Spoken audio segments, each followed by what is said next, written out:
Welcome to రాజనీతి.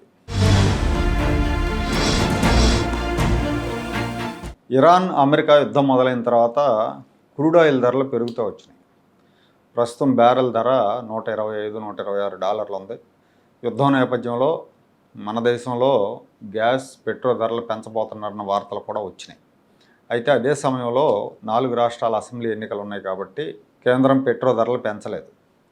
తుది విడత పోలింగ్ ముగిసే ఏప్రిల్ 29 సాయంత్రమే పెట్రోల్ ధరలు పెంచుతారని, ప్రజల మీద భారం మోపుతారని ప్రతిపక్ష నేత రాహుల్ గాంధీ విమర్శించారు.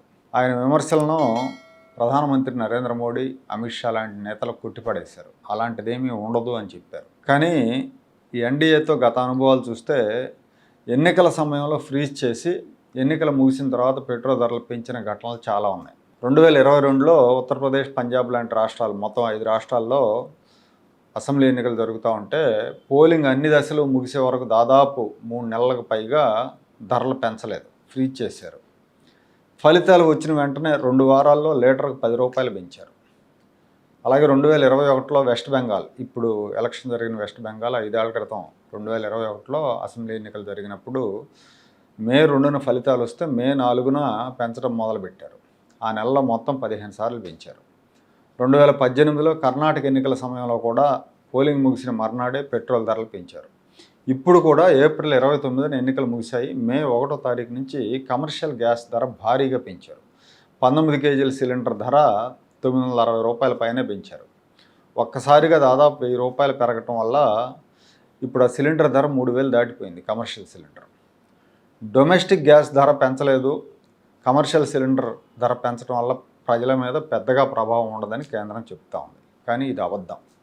డొమెస్టిక్ గ్యాస్ ధర పెరగకపోయినప్పటికీ కమర్షియల్ గ్యాస్ ధరలు భారీగా పెంచడం వల్ల సామాన్యుల మీద భారం పడుతుంది.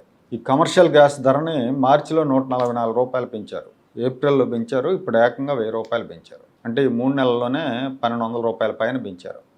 దీని మూలంగా చిన్న వ్యాపారుల మీద తీవ్రమైన ప్రభావం పడుతూ ఉంది. హోటళ్ళు, రెస్టారెంట్లు, టిఫిన్ సెంటర్లు, రోడ్ల పక్కన చిన్న చిన్న బళ్ళ మీద టిఫిన్లు అమ్మేవాళ్ళు, బేకరీలు, క్యాటరింగ్ రంగాలు తీవ్రంగా ప్రభావితం అవుతాయి. ఆహార పదార్థాల ధరలు 10 నుంచి 15% పెరగబోతున్నాయి. గ్యాస్ ధర పెరగడంతోనే హోటల్ అసోసియేషన్ వాళ్ళు బగ్గుమన్నారు, రేట్లు పెంచబోతున్నట్టు ప్రకటించారు. రోడ్ల పక్కన బండ్లు, టిఫిన్ సెంటర్ల వాళ్ళు టిఫిన్ కాస్ట్ మినిమం ₹10 పెంచారు. ఇది ప్రజల మీద పడే భారం. ఎవరి మీద ఏ ట్యాక్స్ వేసినా, ఏ రంగంలో ట్యాక్సులు పెంచినా లేదా ధరలు పెంచినా ఆ భారం పడేది అంతిమంగా ప్రజల మీదే. నాయకులు చెప్తూ ఉంటారు, మేము ప్రజల మీద భారం వేయలేదు, ప్రజలకు పెద్దగా నష్టం జరగదని చెప్తూ ఉంటారు. కానీ ఏ రంగం మీద ట్యాక్సులు పడినా కూడా అంతిమంగా ఆ భారం జనం మీదే పడుతుంది. పెట్రోల్ ధరల మీద నియంత్రణని యూపీఏ ప్రభుత్వం 2010లో ఎత్తేసింది.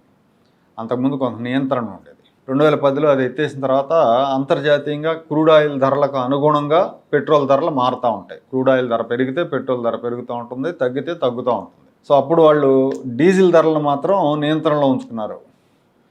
2014లో మోడీ ప్రభుత్వం వచ్చిన తర్వాత డీజిల్ ధర మీద కూడా నియంత్రణ ఎత్తేశారు. మన్మోహన్ ప్రభుత్వంలో క్రూడ్ ఆయిల్ ధరలు తగ్గినప్పుడు పెట్రోల్, డీజిల్ ధరలు తగ్గించేవాళ్ళు.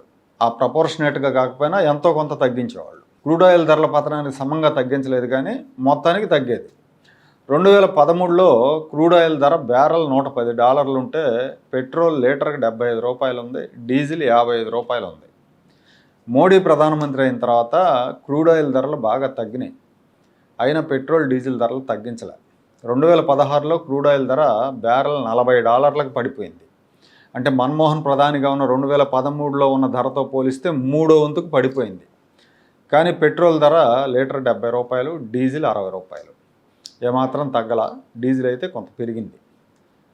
లాస్ట్ ఇయర్ 2025లో క్రూడ్ ఆయిల్ బ్యారెల్కు సరాసరిన $65 ఉంటే పెట్రోల్ ధర ₹107 ఉంది, డీజిల్ ₹97 ఉంది. చూడండి, అప్పటికి ఇప్పటికీ క్రూడ్ ఆయిల్ ధర సగం తేడా ఉంటే దాదాపుగా ఈ పెట్రోల్, డీజిల్ మాత్రం ఇంకా పెరిగింది. అప్పట్లో ఎక్సైజ్ డ్యూటీ తక్కువగా ఉండేది. పెట్రోల్ మీద ఏది యూపీఏ గవర్నమెంట్లో ఎక్సైజ్ డ్యూటీ పెట్రోల్ మీద లీటర్కి ₹9.50 ఉంటే డీజిల్ మీద ₹3.50 ఉండేది. మోడీ ప్రధానమంత్రి అయ్యాక 2014, 2021 మధ్య అంతర్జాతీయంగా క్రూడ్ ఆయిల్ ధరలు బాగా పతనమైనప్పుడల్లా ఆ ప్రయోజనాన్ని ప్రజలకు ఇవ్వకుండా, పెట్రోల్, డీజిల్ ధరలు తగ్గించకుండా ఎక్సైజ్ పన్ను పెంచుకుంటూ పోయారు. ప్రభుత్వానికి ఆదాయం వచ్చింది.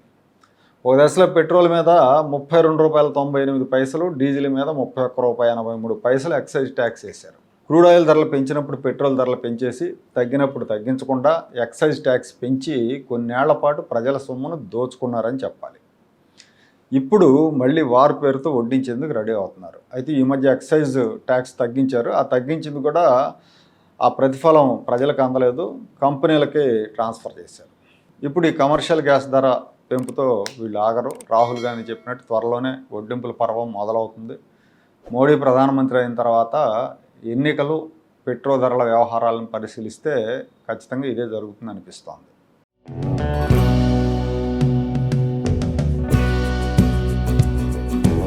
Like, share and subscribe to Rajaniti channel.